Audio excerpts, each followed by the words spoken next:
Welcome to another episode of Edible RX. I'm Laura Rodriguez, holistic chef, autoimmune warrior, and backyard farmer. And today we are talking about healthy habits and mindset shifts that we can take as parents to help our kids embrace different nutrition values. I don't know how to say that. What I'm trying to say is when we're trying to change our children's diet, it requires not only a change in habit, but also a change in mindset. And I think back to school season is a great time to introduce these things because everything's new, right? We're getting back to our weekly routines, our daily schedules. Why not throw in a little something here and there around meal times as well, right? Kids are already used to change this time of year. So on the podcast today, I have a wonderful you are a woman of many trades. I must say, I have to pull up your Instagram bio. So you are a food allergy consultant and a food allergy mom. You have 3 kids with different food allergies. You are a functional nutritionist. You are an autoimmune thriver and a certified health coach. So today, welcome everybody.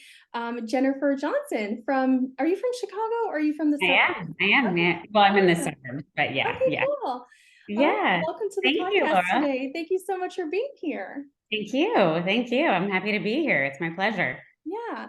So I'd love to just start by breaking down each of those 4 titles that you have. So you are a food allergy consultant. Tell me what you do and how you got into that and how you help folks. Yes, absolutely. So, a food allergy consultant, what that is, I am a partner to families who are living with food allergic diseases. And food allergic diseases can span everything from your traditional food allergies, right? But as well as eosinophilic conditions. So, that's eosinophilic esophagitis, gastritis, etc., celiac disease, and any sort of combination of the above. It could also include FPIEs. There's a lot out there, right? And unfortunately, anymore, families are not only dealing with one food allergy, they're dealing with multiple food allergies in a household and maybe multiple conditions. Maybe you add on top of that they have allergic rhinitis or they have asthma and things. And it's complicated and it's hard. And you know what? It's lonely. It can be very lonely. And so how I got into doing this and becoming certified and everything is because I've walked the walk. And so my son, who will be 15 next month, was diagnosed with multiple food allergies when he was 1 years old. He then quickly was diagnosed with eosinophilic esophagitis, became failure to thrive, and the next thing I know, he was on a feeding tube. Oh, And wow.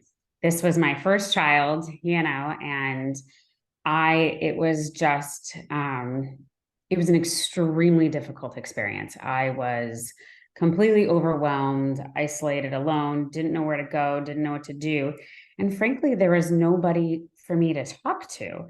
The physicians are great at telling you what not to do, but the problem is nobody tells you what to do and how Mm-hmm. to live your daily life with all of these food allergies and how to actually maintain a sense of normalcy. Mm-hmm. Never mind the fact that I longed for someone to talk to who got it, who just Yeah. understood what I was going through. So there was always that seed of like wanting to help and looking for that myself. Fast forward to my second child being born, she also had several food allergies. Um, Frankly, had a very close near-death experience. And then my third child came along and she had a different food allergy. Wow. And, so at one point in time, we had 7 food allergies in the house and managing eosinophilic esophagitis plus asthma. I was I was a fitness teacher at the time. And I thought, there's an opportunity here.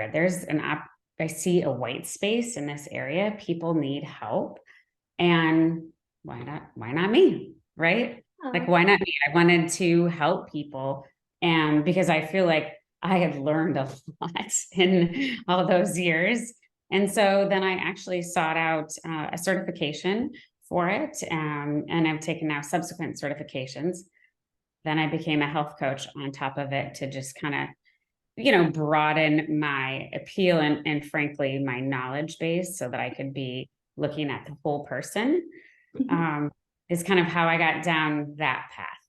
I can Wow. keep going if you I love want. that. No, I love that. I love that you have this kind of experience-based knowledge because I think that that's what really draws us usually to whatever coach we end up working with.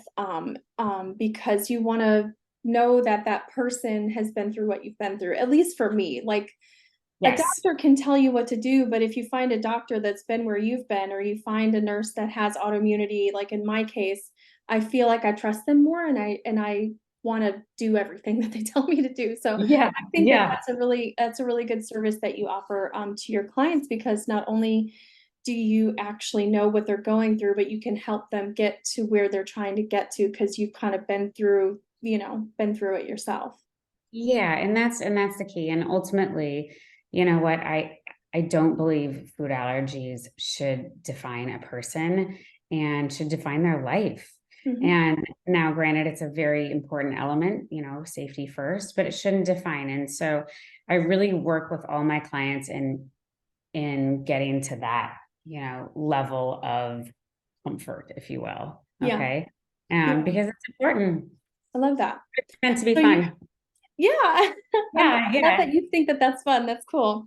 Yeah. Um, so you touched on the functional nutritionist part. Did you wanna say anything about, your autoimmune journey? Because I know that you have rheumatoid arthritis and Hashimoto's. How has that kind of shaped your professional life, and how does that also bleed into your role as a parent with your kids? I'd love to know if it does Yeah. at all. Yes, absolutely. So, when I was 40, I actually was diagnosed with roughly both of them at the same time. And, it just kind of like hit me pretty hard, right? In the sense of like, what is going on with my body? And wow, I need to make some changes. And, you know, fitness and health had always been at the cornerstone of who I was. I mean, I was a fitness instructor. I actually wanted to go to college to be a nutritionist long ago and went into business. But so when I was diagnosed with those two things, I said, okay, I have to make a change, and that change starts with me. And what does that look like? And that's really kind of, I started exploring the idea of functional nutrition and just absolutely found that it speaks to me. And actually it had been speaking to me for much of my life. I just didn't really realize it. And so the more I dove in, the more I craved. And so I became certified as a functional nutritionist. And it is not what I do. It is literally who I am. Yeah. It's everything I believe in. Mhm. How that rolls into my family. I'm sure That, there's some days where they're like, "Mom." oh yeah, I tell you, they are definitely like mom a lot, and our family is, it's challenging. I think like, coulda, woulda, shoulda. My kids have had to, because of the allergies, they have you know, had to make so many different changes in their diets over the years. Okay. And some of which, unfortunately, were not the best, where they were, substitutive foods for something that was real, like, that it contained eggs or wheat or anything like that. And my kids got the substituted version. Um, and because of that, I think that they are more, it's a little hard sometimes. They push back on me, sometimes more than I would like them to. But I view it as a daily challenge and as a daily opportunity to educate them on the role food plays in not only our body, but our mind, body, soul, right? And the connection between you are what you absorb, Mhm, right? mhm. Every body is different. and what that looks like. And then I really try to translate it to, do you notice when you eat whole foods that are good for you, how good you feel, Yeah. right? Yeah. Versus when you eat the junk, you really don't feel that good, do you? You know? Right. So trying to get them to really see the difference and therefore, believe themselves.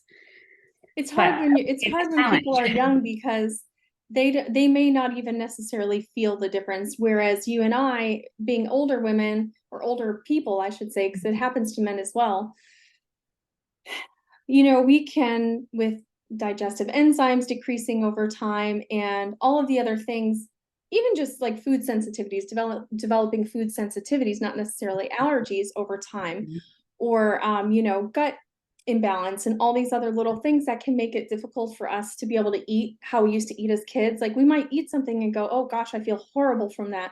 Whereas a Right. kid, they'd have to eat probably a lot of it very often Yeah. in order to know the Yeah. difference because they just feel good all the time usually. Yes. If they're not Yes. eating foods they're allergic to, obviously. Right. Right. Yeah. No. So it's a challenge. And the thing is, I would say, what I serve at the house is, in line with what I believe in, Mhm. with the food I Well, I'd believe love in. to unpack this just a little bit more. First of all, what are the various allergies, and then have they changed over time? Are your Yeah. kids still allergic to everything they were as children, or? Yeah. So, it's been a really interesting journey. My son, unfortunately, is not only allergic to everything he has been since the beginning, but more. Oh, wow. Uh, yeah. And so he is allergic to eggs, several tree nuts, peanuts, sesame, and fish. Okay. So it's difficult because honestly, in the way that we like to eat it in terms of whole foods, fish Mhm. and nuts and eggs are a big part of how I would eat for myself, Sure. right? And how I'd actually like my kids to be eating. Mhm. So that's a challenge. The interesting thing is my middle daughter has actually grown out of her allergies, which is incredible, which That's was actually awesome. pretty rare. Yep. And then my youngest also has grown out of her dairy allergy. Now, interestingly, we think my middle child now might be actually developing EOE. Mm. So, and we still have the EOE with my oldest, and so it's a constant evolution, Yeah. right?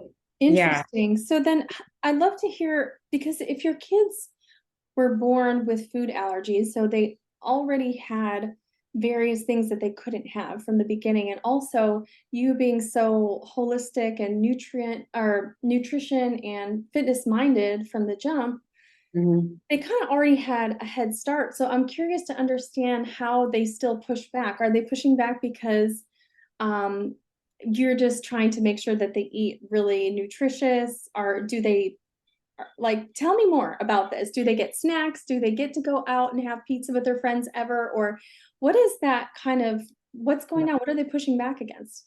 Yeah. They absolutely get to go and, eat with their friends and have snacks and eat pizza and whatever. And I will tell you, having a teenage boy, it's really hard to get fruits and vegetables into a teenage boy, or Mm, at least from even across the board, what I see, it's, they're all, they eat protein because they think meat they're and going to carbs, and yeah. eating carbs. And so, I just every meal I'm reiterating and I'm putting out, right? I make it Yeah. easy. I try to always have things out. Hmm. Um, but it's the pushback is, he's trying to exert his independence. And Sure. also I'm not with him near as much, right? Hmm. So, but Hmm. I also believe that they need to have the freedom to make their own decisions Hmm. because it is their body, right? And I am giving them the foundation and the tools Hmm. to make those decisions, but ultimately they have to make them themselves. Sure. And And that goes with they anything else will. that you're teaching them. Right. And hopefully they will. And if I push too hard, they'll really kind of revolt against, if you will. Yeah. And the other two, it's just more like, well, we don't have the good snacks. All the friends have the good snacks. And, Yeah, and I'm like, well, I always say, well, the great thing is when you grow up and you have your own house, you can buy whatever food you want. exactly. I say the same thing to my daughter. Yeah. Yeah. You know?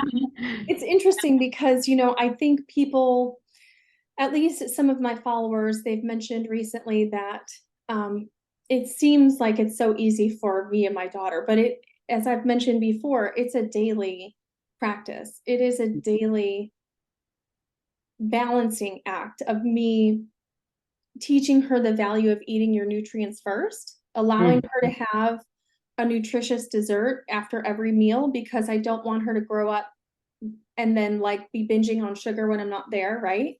So we Mhm. keep our house well stocked with all of the things, snacks, with healthy, nutritious, sweet options, things like that, so that she can have it when she has a craving, and then hopefully will continue to reach for those things as she ages. And as you said, when she has her own money to buy her own groceries, hopefully she Yeah. doesn't do a 180 and, buy Coke and candy and cereal and whatever. Right. But it doesn't mean that because my daughter's been eating this way for 9 years that she wakes up every day and is like, yes, I want to have, egg muffins with, like, she'd rather just eat bacon and toast, I'm sure. You know what I mean? Like anybody else. Yes. Right. But Right. we still have to consciously drive home. She eats her protein first. If she has a sweet tooth, she can have whatever we have. But she has to eat a nutritious meal first. It's not like, oh, I have a sweet tooth, so I'm going to eat a sweet snack on an empty stomach. These are just certain things that I was never taught as a child. I felt like I had to learn how to reverse these learned habits that I, developed around food, meaning like if I had a sweet tooth, I'd eat a whole bag of candy, maybe two, without any thought, on an empty stomach. And then I was on a roller coaster ride of blood sugar. Oh, And then, once I got diagnosed with adrenal fatigue, I ended up with insulin resistance after that. I just feel like there was so much in my childhood and in my early life. I mean, I really didn't think about food as medicine until I was 30. So mhm. those first 29 years, was anything goes. And I think I'm still paying the price for that now. So it is my job as a parent to do better for my child. And this is one of the ways I can do that. Yeah, no, and I think you said it perfectly. You said it absolutely perfectly. It's one of those things I think about like Halloween. Okay. So I say to my kids, it's the one day, go for it. Go for Yeah. it. And I'll tell you, almost every year, my daughter throws up. And you know what? I think it's a great learning Yes. experience, Yeah. right? Because every time afterwards, she's like, I feel terrible. Why did I do that? Mhm. I'm Yeah. like, yes, you put all that sugar into your body and your body does not like it. Yes. It makes your body feel terrible. And, some people may think that's kind of crazy of me, but I actually think, we learn, right? We have to have Yes. those learning experiences Mhm. to then believe and then grow. Yeah. And so, yeah, it is like about teaching those behaviors, but I'm with you, I feel like I grew up on like Diet Coke and, I mean, sugar-free Jello, Yeah. you know. I think too, at least for me, I think that this may happen for my daughter because I know she'll say things like, when I'm older, I'm going to buy candy and I'm going to have cereal in the house for my kids. And I think at least my daughter will probably go through that journey on her own where she'll try all the things that she didn't get to have as a kid, which by the way, she's had it all. When she's at a friend's house, I don't tell her you can't eat that. She Right, knows, she sees that and she goes, "Oh, okay, I've never had that." And then she knows that it's good, right? Because it's like something right, she's never had. right, So right. she tries all the things, she eats all the things. If we go out to a birthday party, I'm not like, no, you can't have that. But we do say like there's a time and a place. So, you're out at a party, have fun. When we come home, we're gonna eat probably something nutritious. We try to balance. But Yes. so she'll probably go through her in her teenage years and then in college or whatever, where she'll experiment with some of these foods and then Mhm. realize how she feels and what she wants for herself. And that'll be her journey at that point. But as long as Yes. if I can say that I've done my part in setting her up until the time when she can do it on her own, that's really all I can do, you know? I couldn't agree more. I Yeah. couldn't agree more, you know. What there's been a couple of times where like my kids have, let's say they've been out to dinner with my folks or something. And, I'm like, oh boy, grandma and grandpa will let them eat anything. Yeah. And they'll come home and they'll be like, yeah, mom, I actually ordered a steak and broccoli. And I'm thinking, and they said, yeah, I did. And I chose to do that. And I'm thinking, okay, you know what? We're Yeah. doing okay. We're doing Exactly. okay, right? Like, Exactly. Yes, you that know, happens too. My daughter will be like away for the weekend with her grandmother and she'll call and say, I had this for dinner and salad and this and that. And I'm just like, at some point you have to let go and let them do it. And you will be 99% of the time surprised by what they choose. yeah, Because honestly, when they eat this way on a daily basis and then they go with grandma and they have the shakes and the candy and this and that, midway through the trip, they're going to be craving vegetables. They just will, or like some good quality protein. They're going to be like, okay, where's my steak now? So it makes sense. yes, Yeah. yes, Yeah. I completely agree. I I love completely it. Let me ask you because I do have a lot of followers and members in my group that have alpha gal. Do you work with anybody that has alpha gal? I have before, but Okay. I've not worked with many. But Okay. yeah, Yeah. yes. It's pretty Are you? complex. It's a mammal food allergy, but you Yes. find that even mammal ingredients can be found in things like toothpaste and like chapstick and other body products. So Mhm. depending on each person's severity, can be rather restrictive outside Yeah. of just Oh, food, yeah. which is Yes. pretty crazy. So do you have that with your kids where you have to look at anything that's non-food products to check for ingredients? You know, thankfully my son is not he is severe, he is not sensitive. Okay. Okay. Okay. So however, I do like so for example, there are lotions that will contain sesame. Okay. And he's, very allergic to sesame. Now, thankfully, he can put that on his skin and be okay. Hmm. He really truly has to ingest the food. Okay. But, I am always reading everything, Sure. The ones that sneak up are the sesame egg whites. I mean, it just, Mm, they yeah. like once in a blue moon, it will just pop out of somewhere. Mhm. And certainly, even if I look at multivitamin, or if I'm looking at a vitamin for my child, and I'm constantly on the look Yeah. for Yeah. the better, like Yeah. another better alternative, less sugar. And one of the things I struggle with is omega 3s because he is allergic Mhm. to fish. Oh, Right? yeah. Yeah, yeah. So you like Um, almost couldn't get a multivitamin. I don't know. Do all multivitamins have omega-3? I mean, the good ones do.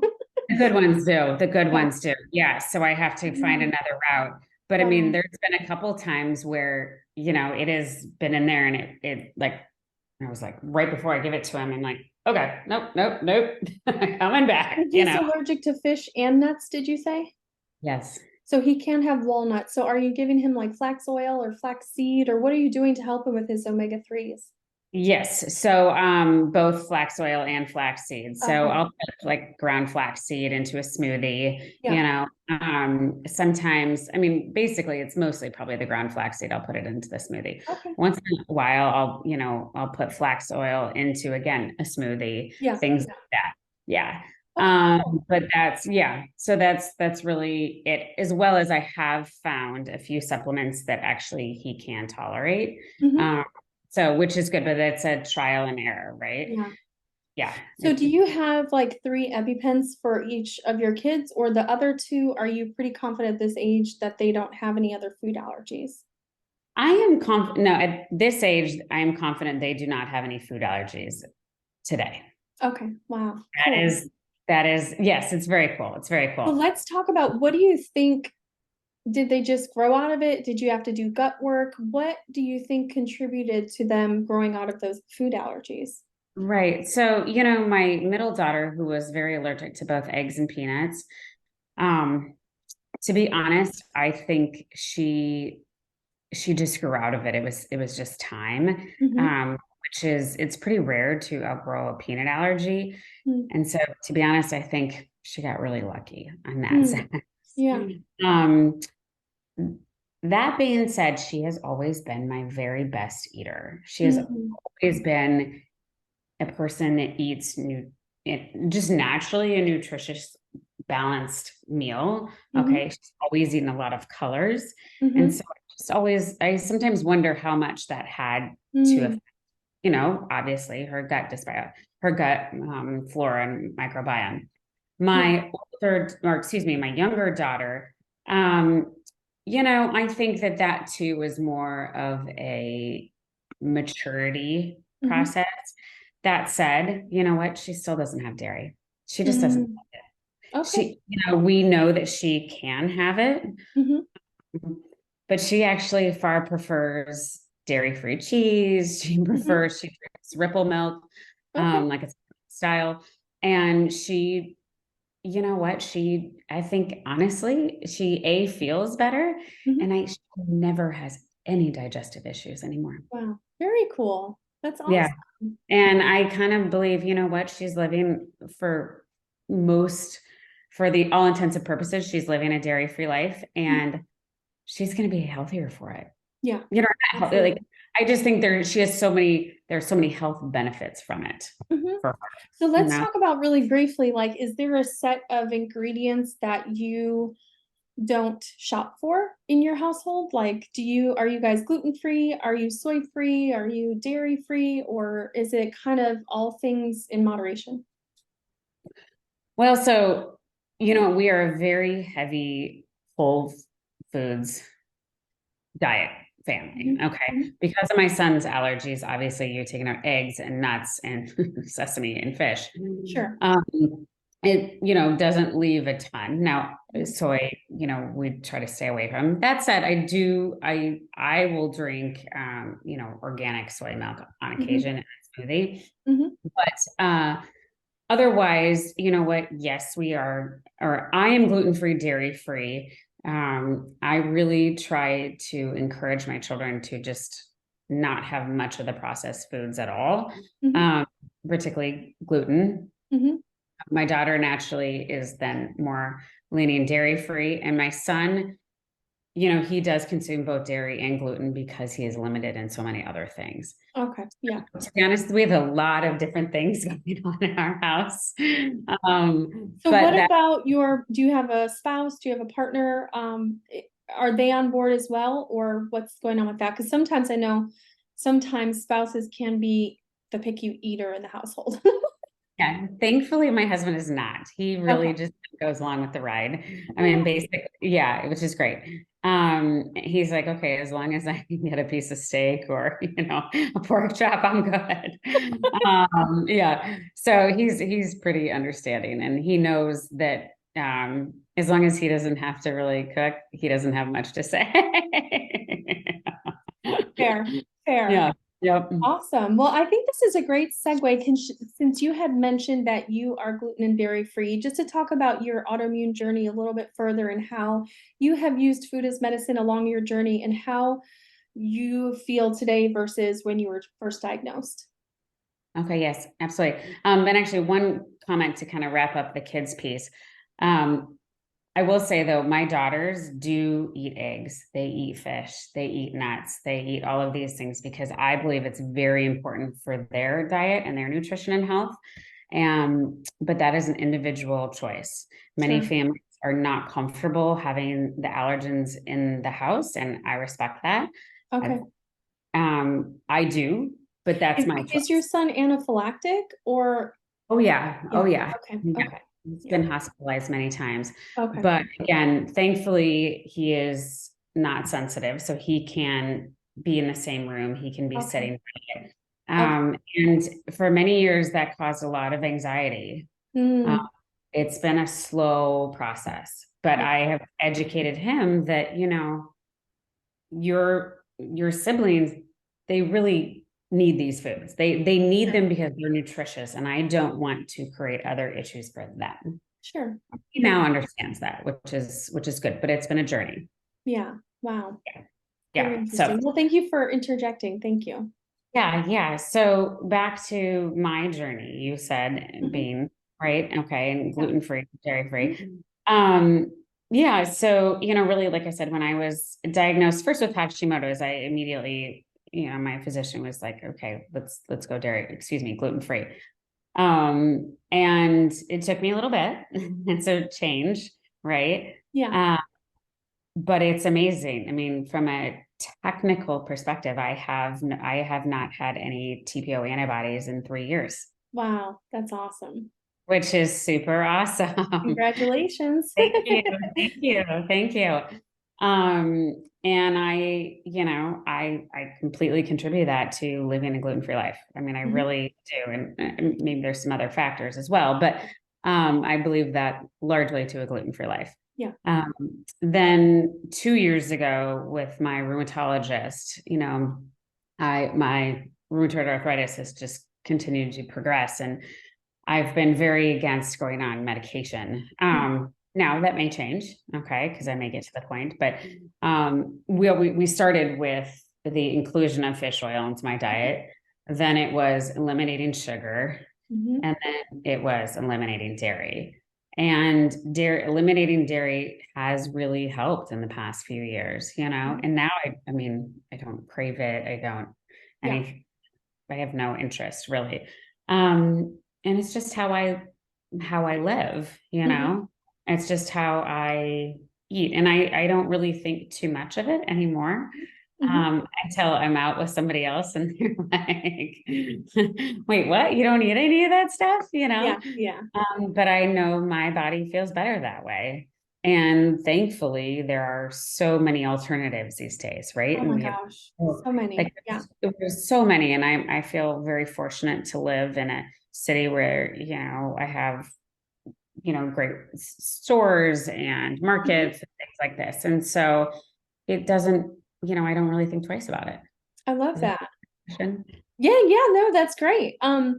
I think that's all wonderful. I think I agree with you. I mean, even we live in a very small town in a rural area, but all of our stores carry a great variety of vegan cheeses and vegan products. And so today versus 10 years ago, I think it's a completely different world. I think we are just so blessed, as you said, with the variety. And yeah, I just that's kind of the whole premise behind my Flare Free Pantry Makeover mini course is to help people walk them through the various options that they have, but Mhm. not just saying these are all the options out here, saying these are all the ones that I've tasted and these are the best tasting ones. Because I don't want to direct people into spending money on something that I think doesn't taste great. Now, if they go, okay, I want to try something else, that's on them. They can try it, spend their money how they want. Yeah, But yeah. I love that because it's taken me a decade of experimenting with these ingredients and figuring out which the best ones are. But you're absolutely right. There are so many good products out there. If you know what you're looking for and where to find them, Yeah. you don't need dairy really anymore. I mean, a good piece of cheese is never going to taste like vegan cheese is never going to taste like No, manchego from Spain no, or no. goat cheese. Right, right. No, But no. you get to a point where feeling better is more important than eating goat cheese. And I think that's exactly right. Yeah. I mean, it's, life is a series of trade-offs, and Yeah, choices. absolutely. And it is a choice. And I know that I feel better in my body when I make those choices Mhm, versus when mhm. I don't. Right. Yeah. And so agreed. Like I do love a manchego from Yeah. Spain. But it's funny again, going back to my youngest, she's really been, like I said, she's never had a glass of milk a day in her life. Never, Mhm, never. mhm. And I'm always sampling dairy-free cheeses, and she's like, this one is great. And like she loves them because you know what? Her palate doesn't know any different. Yeah, Like absolutely. how fantastic that is. Yeah.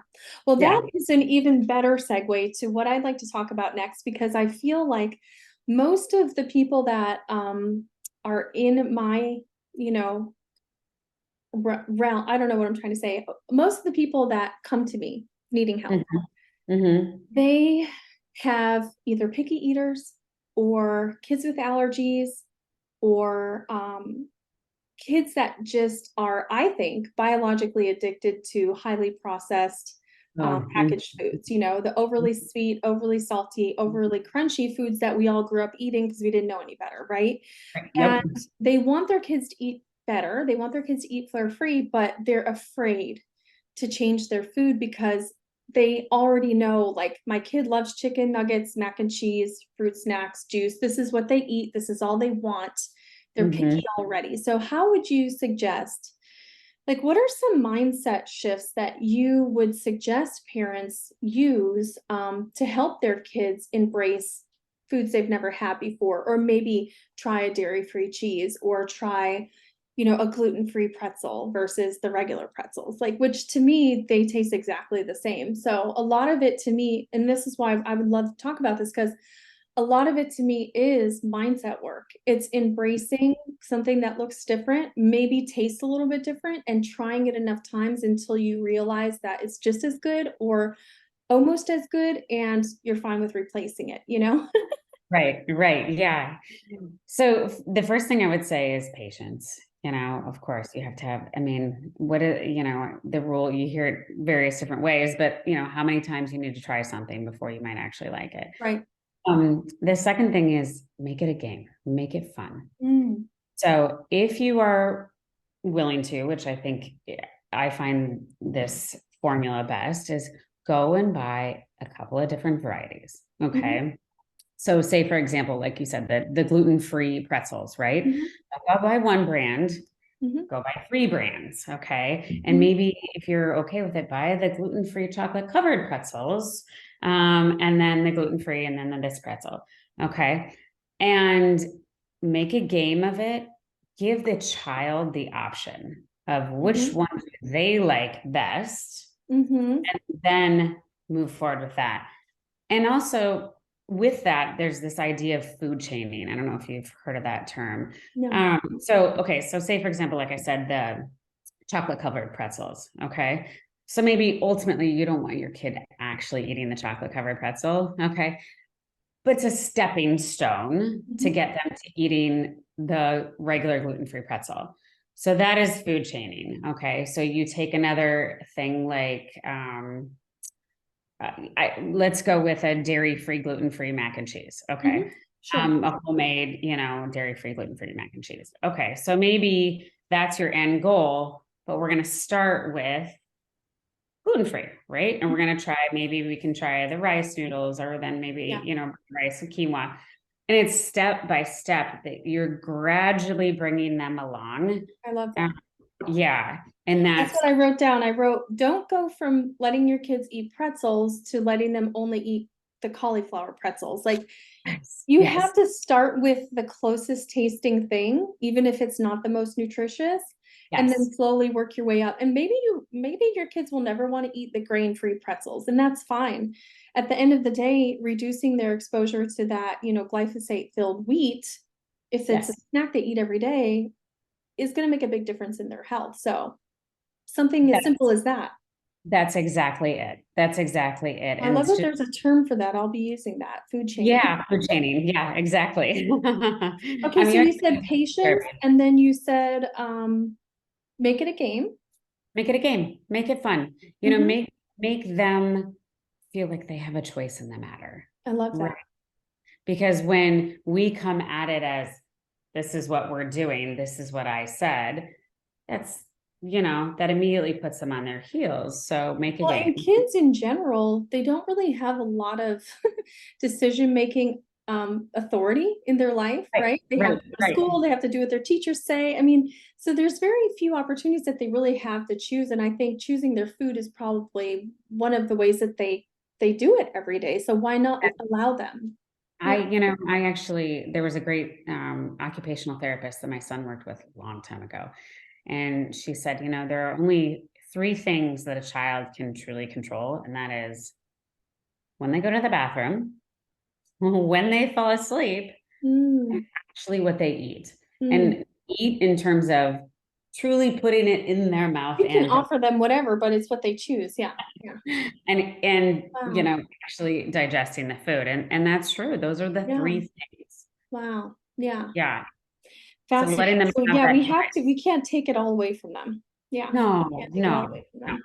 And no. making it fun, I think, would be really beneficial as well. One of the things that I talk about when I teach people how to, introduce new foods to picky eaters is giving them, like, instead of making their plate for them, you serve everything buffet style and you let them fix their own plate. And that's going Yes, along with what you're saying. If you gave yes. them 3 different pretzels, it didn't even, in my opinion, if it was me, I wouldn't even tell them they were different pretzels. I would just put 3 pretzels out in a bowl, like 3 bowls out, just like it was casual, like, oh, it's just a snack, and let them go after it. I think kids, the less they know, the better off they are. Every time my daughter knows or she sees something come out of a package, she'll go, oh, I don't want that. Not all the time, but like, I'm thinking of something the other day. God, it was the fudge I made. I made fudge.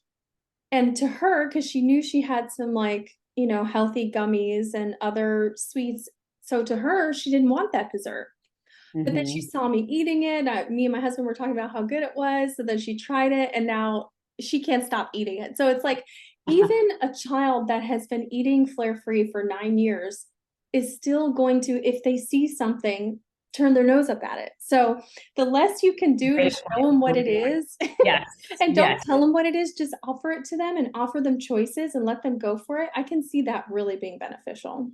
No, you know what? I think you're absolutely right. Like I think of a situation where recently, my kids, I'm constantly like pulling out something and they're like, oh no, it has screen stuff in it and all this stuff. And then a day later, my daughter came home and she's like, Mom, I just got this great new snack at her friend's house. She's like, it's seaweed. And she's eating, Wow. right? And I'm like, huh. But because It was I did her idea. her idea, it was her idea. That's crazy. And That she was loves actually it. one of my daughter's, actually, that was my daughter's first snack, was like those dried seaweed paper. Yeah, She still yeah, loves it to this day. And I'm sure right. her friends at school, when sometimes she brings certain things with her lunches and they're like, ew, your food is so gross. And I'm like, just, honey, you got to Yep, let them do what they want to do. People are going to exactly. judge you, Yes, exactly. unfortunately. Unfortunately. Yeah. Awesome. Well, this is so enlightening. I think, I have so many clients that have kids with nut allergies, peanut allergies, coconut allergies, egg allergies, seafood allergies, avocado. So I will definitely be sending them your way. Is there anything else you'd like to share with us, or help us figure out where we can find you online or where you're hanging out and all the things? Yes. Well, first off, thank you so much for having me. It's been a pleasure. I Yeah. really enjoyed, having this discussion and educating people along the way.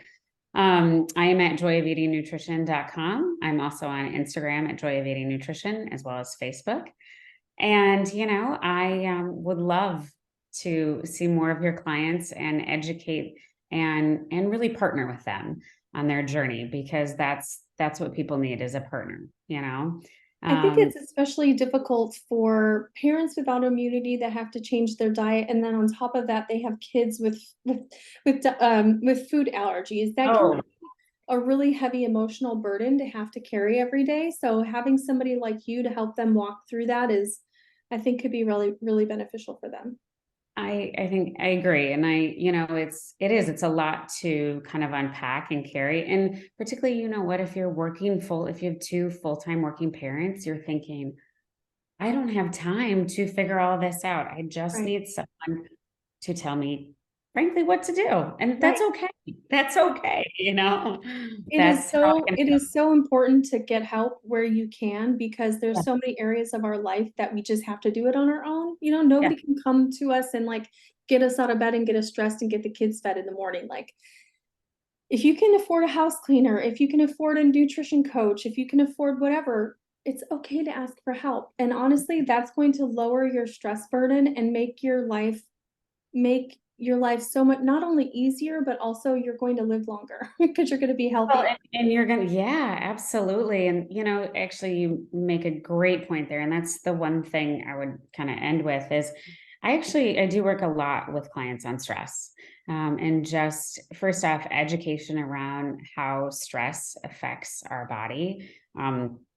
The physical stress caused by the food that we put into our body that our body does not like or want, the emotional stress, the environmental stress that we have, all of it, and really how that impacts your daily living, and then ultimately how we can improve upon that. Because I think, I love, well, just don't be stressed out. Who, like, what? No. Right. We have stresses coming at us from a variety of different ways all day long. And it's really important, especially as autoimmune warriors, to not only identify the stressors, but actively work towards minimizing them and managing them in a calm and effective way, right? We can't just turn to alcohol as a stress relief. We can't just, spend hours in the gym trying to exercise it away. There are parts of us that we have to, even, the ugly, sad, depressing, horrible parts we have to address on a daily basis in some small way. It doesn't have to be a therapy session every day, but managing stress on a daily basis, it will transform your life and transform your health. So that's cool that you offer those services as well. Yeah. Yes, absolutely. Awesome. Yeah. Well, thank you so much for joining Thank me. This was you. so Thank you so wonderful. much. I look Thank forward you. to following you on Instagram and seeing all the things that happen in the months to come. All right, great. Thank you again, Laura. Thank you. Thank you for joining me for another episode of Edible RX, the podcast that teaches autoimmune warriors to use anti-inflammatory food as medicine. Please make sure to follow Jennifer at The Joy of Eating in the links that I've posted in the show notes below. If you are an autoimmune warrior with food allergies, or you have kids with food allergies, she would be a great help along your journey. So definitely reach out to her with anything that you need. If you enjoyed this podcast episode, please give it a like, a rating, a review, share it with your friends. It helps other autoimmune warriors hear this message. And if you are looking to transform your pantry into an anti-inflammatory healing powerhouse and transform your kids' favorite foods, snacks, sweets, all of the things into anti-inflammatory food, snacks, and sweets, check out my flare-free back-to-school pantry refresh.